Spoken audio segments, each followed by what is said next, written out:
इतनी ज़्यादा commercial ads वगैरह आती है कि हर बंदा उसमें जो है वो यूज़ कर रहा है। तो इस टाइम पे आपको सलाइवा भी नहीं यूज़ करना। How to get pregnant in 2025। I know 2025 के 3 महीने हो चुके हुए हैं and still I am making this video, क्योंकि अभी भी बहुत सी कन्फ्यूजन्स जो हैं वो आ रही हैं इस टॉपिक के ऊपर। तो मैंने सोचा कि इस पे एक वीडियो तो बनती है सब कुछ क्लियर करने के लिए। नमस्कार फ्रेंड्स, मैं हूं doctor Sabina, I am specialist in gynaecologist. Thank you so much for watching Disha, जहाँ पर हम बात करते हैं वुमेन्स हेल्थ के बारे में। आज हम बात करेंगे कि कुछ ऐसे टिप्स एंड ट्रिक्स जो कि आप अपना सकते हैं। ऑलरेडी आपको पता है सब कुछ, जस्ट क्योंकि अगर आपको कोई बता दे तो आप थोड़ा सा जो है ध्यान उस पर ज़्यादा डालते हैं और प्रेगनेंसी अचीव करने के जो चांसेस हैं वो थोड़े ज़्यादा हो जाते हैं। ठीक है, तो सबसे पहला पॉइंट, 5 पॉइंट्स मैं आपको बताऊंगी। सबसे पहला पॉइंट आता है कि अपना मेंस्ट्रुएशन जो साइकिल है वो आपको ज़रूर पता होना चाहिए। आप सबको पता है कि एक महिला के मेंस्ट्रुअल साइकिल में कुछ ऐसे दिन होते हैं जिस टाइम पे अगर आप आपस में संबंध बनाएंगे तो प्रेगनेंसी अचीव करने के चांसेस सबसे ज़्यादा होते हैं।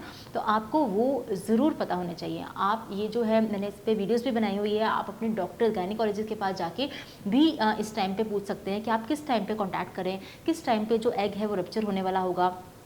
आपको साइंस ऑफ ओवुलेशन पता होना चाहिए कि इस टाइम पे मेरी बॉडी में ये चेंजेस हो रहे हैं और इस टाइम पे मैं जो फर्टाइल पीरियड है चल रहा है और मैं अगर संबंध बनाऊंगी तो प्रेगनेंसी अचीव कर पाऊंगी। ऐसा नहीं है कि पीरियड्स चल रहे हैं, पीरियड जस्ट खत्म हुए हैं या पीरियड्स आने वाले हैं, आप तब ट्राई कर रहे हैं और तब फिर आप 2-3 महीने से लगे हुए हैं ट्राई करने में और फिर आप बोल रहे हैं कि मैं तो प्रेग्नेंट ही नहीं हुई। अगर आपने वो विंडो ही मिस कर दी, फर्टाइल विंडो मिस कर दी, तो ऑब्वियसली प्रेगनेंसी के चांसेस तो कम हो जाएंगे। ठीक है, तो सबसे पहले know your menstruation cycle. Second point आता है नॉट हैविंग रेगुलर सेक्स। अगर आप रेगुलर बेसिस पे इंटरकोर्स नहीं करते हैं तो होता क्या है, आप पेशेंट इतने ज़्यादा कैलकुलेटिव हो जाते हैं कि बस हमें बता दीजिए, हमें बता दीजिए। आप अगर मेरे कमेंट्स भी देखेंगे ना, मैम 15th को पीरियड आया, हमें बस डेट बता दीजिए, हमें कब आपस में संबंध बनाना है। देखिए ऐसा नहीं होता है। इससे क्या होता है, स्ट्रेस लेवल इतना ज़्यादा इंक्रीज़ हो जाता है और जो हमारे सारे हार्मोन्स जो हैं वो ऑल्टर हो जाते हैं। तो आपको मैं ये सजेस्ट करूँगी कि ठीक है, पता होना चाहिए कि आपके ओवुलेशन के आसपास होने वाली है, लेकिन उसमें सिर्फ एक दिन चूज़ नहीं आप कर सकते हैं। ओवुलेशन आपको पता है, ऐसा नहीं कि आज बस ओवुलेशन आज का डे है तो आज ही होगी। हर साइकिल वेरी करता है, मेंस्ट्रुएशन लेंथ जो है वो वेरी करती है ना। तो आपको मैं यही सजेस्ट करूँगी कि डेली या ऑल्टरनेट डे, जैसे आपके पीरियड खत्म हुए हैं उसको एक दिन छोड़ दीजिए।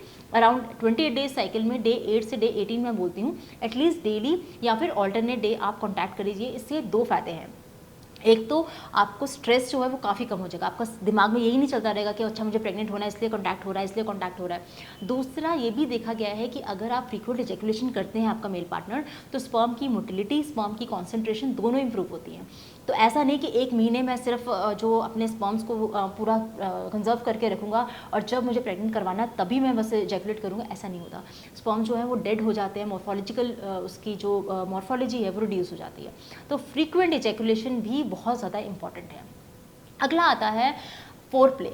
बहुत सारे पेशेंट जो इतने स्ट्रेस में होते हैं, फीमेल का तो वैसे ही कुछ मन नहीं कर रहा होता है इस टाइम पे कि बस मुझे तो बच्चा चाहिए, मेल फैक्टर और ज़्यादा इतना ज़्यादा स्ट्रेस में होता है। तो सीधा ही क्या होता है, आप बस आपस में संबंध बनाते हैं, इंटरकोर्स करते हैं, वजाइना पूरा ड्राई होता है, लुब्रिकेशन कुछ होती नहीं है, मन भी नहीं कुछ होता है, सिर्फ बस इजैकुलेट करना है। अच्छे से इजैकुलेशन हो भी रही है या नहीं, पेनिट्रेशन हो भी रही है या नहीं, ये भी नहीं पता होता।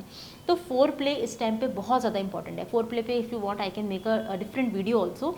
फोर प्ले क्या होता है कि कुछ भी इंटरकोर्स से पहले, जो एग्जैक्ट आपका सेक्सुअल इंटरकोर्स है ना, पेनिट्रेटिव सेक्स है, उससे पहले जो भी होता है उसको हम फोर प्ले बोलते हैं। ये फोर प्ले 1 घंटे पहले नहीं शुरू होता, ये पूरे दिन, जैसे आज रात को अगर आप प्लान कर रहे हैं कि आपको आपस में इंटरकोर्स करना है, तो उससे कुछ टाइम पहले या सुबह से कभी कभी तो स्टार्ट हो जाता है। आप फीमेल पार्टनर को स्पेसिफिकली आप अपना मूड उस तरह से रखिए, आप थोड़ा सा प्रिपेयर करिए अपने आप को, कुछ इस तरह से टेक्स्ट करना या फिर एक दूसरे को कॉल करना, मेल पार्टनर कुछ कर दे फीमेल पार्टनर के लिए, किसिंग, कटलिंग, मसाजिंग, ये सब कुछ जो है वो फोरप्ले में इंक्लूड होती है। इससे सिर्फ एक बेनिफिट होता है, फीमेल पार्टनर का जो विजाइनल लुब्रिकेशन है वो बहुत ज़्यादा इंक्रीज़ हो जाता है, जिससे जो है जो इंसर्शन है वो ईजी हो जाती है। स्पर्म्स मीट करने की टेंडेंसी एग तक वो भी ज़्यादा हो जाती है। तो ऑब्वियसली अगर आप आपस में ट्राई कर रहे हैं तो फोरप्ले ज़रूर कीजिए। नेक्स्ट फोर्थ पॉइंट आता है। पहला मैंने आपको बताया कि आपको अपनी मेंस्ट्रुएशन पता होना चाहिए। सेकंड मैंने आपको बताया डेली या फिर फ्रीक्वेंट इजैकुलेशन। थर्ड मैंने आपको बताया फोर प्ले। फोर्थ पॉइंट आता है फीमेल ऑर्गेज्म। ऑब्वियसली हमें पता है कि मेल ऑर्गेज्म का रोल होता है, इजैकुलेशन जब होगी तभी जो स्पर्म्स ओवम से मिलेंगे और बेबी होगा। फीमेल ऑर्गेज्म का कोई रोल नहीं होता। मगर और इससे क्या है, कुछ स्टडीज़ ने ये भी बताया है कि फीमेल ऑर्गेज्म के बाद जब यूट्रस कॉन्ट्रैक्ट करता है, यूट्रस की मसल जो है वो कॉन्ट्रैक्ट करती है, वो हेल्प करता है स्पर्म को एग तक मिलाने में। तो इसमें देखो कोई हार्म नहीं है फीमेल ऑर्गेजम में, इससे तो अच्छा ही है, फीमेल पार्टनर भी सेटिस्फाई रहती है, आपका ओवरऑल जो सेक्सुअल सेटिस्फेक्शन है वो भी ऑब्वियसली अच्छा रहता है। तो मेरे हिसाब से आप ये भी करके देख सकते हैं, फीमेल ऑर्गेजम से भी कोई हार्म नहीं है, but yes you can definitely कभी कभी रिजल्ट जो है वो मिल सकते हैं। पांचवी चीज़ और लास्ट चीज़ वो है जो कि आपको नहीं करना। पता है आप सबको, स्मोकिंग नहीं करना है, अल्कोहल नहीं पीना है, बहुत ज़्यादा चाय कॉफ़ी बहुत ज़्यादा नहीं पीना है, बाहर का बहुत प्रोसेस वगैरह फूड नहीं खाना है, ये सब कुछ आपको पता है। दो चीज़ें मैं आपको बोलूँगी, एक तो है लुब्रिकेशन। लुब्रिकेशन में भी आपको ऐसा नहीं कि कोई भी लुब्रिकेशन के लिए हम लुब्रिकेंट यूज़ कर लें। बहुत सारे लुब्रिकेंट्स जो स्पर्मिसाइडल होते हैं उसमें शुक्राणु जो है वो मारने की कैपेसिटी होती है, तो आपको कुछ भी ऐसे यूज़ नहीं करना। इवन बहुत सारे मैंने देखा है, जैसे मैंने आपको बताया फोरप्ले तो कुछ होता नहीं है, स्ट्रेस में ऑलरेडी होते हैं, तो वो क्या करते हैं जैसे ही स्टार्ट करते हैं इंटरकोर्स, वो अपना सलाइवा लेते हैं और बस इंटरकोर्स करना स्टार्ट कर देते हैं।